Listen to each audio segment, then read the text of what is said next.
Le clone de Samir. Quand les vacances arrivaient, Ahmed El-Hansali, âgé de 60 ans, après 40 ans de travail dans un laboratoire en France, prit retraite. Il voulait revoir avec sa famille son pays natal, le Maroc. Il prit des billets de bateau pour mieux se réjouir de leur séjour. En arrivant à leur destinée, il reçut un bon accueil à temps et port grâce à l'opération Marhaba 2018. Puis, au moyen du camping-car, ils décidèrent de partir à la forêt Bouskoura. Après quelques jours, M. Ahmed arriva au lieu avec sa famille. Madame Aïssa David, une dame française, convertie en islam, elle avait les yeux verts, les cheveux satins, et malgré qu'elle fût âgée de 40 ans, elle paraissait encore jeune. Elle avait avec M. Ahmed 2 fils. Samir, l'aîné, était un jeune homme de 15 ans, qui avait les yeux marrons comme son père et la peau blonde comme sa mère. Studieux, intelligent et très éduqué, il connaissait l'histoire de France, d'Allemagne, d'Irak, de Grèce et beaucoup d'autres pays. Il aimait les sciences naturelles et s'amusait à observer les êtres vivants dans leur milieu de vie. Maryam, Marie comme l'a surnommée sa mère, âgée de 10 ans, avait les yeux verts et la peau blonde comme sa mère.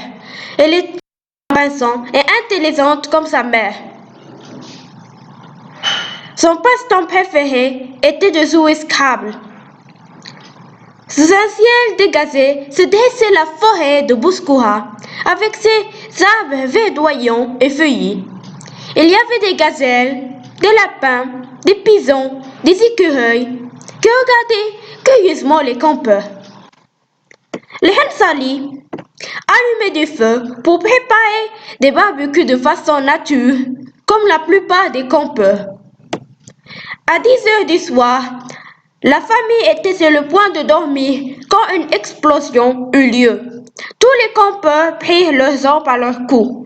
Une nuée de corbeaux volait dans l'horizon et 4 sacs noirs passèrent devant le camping-car des Hansali.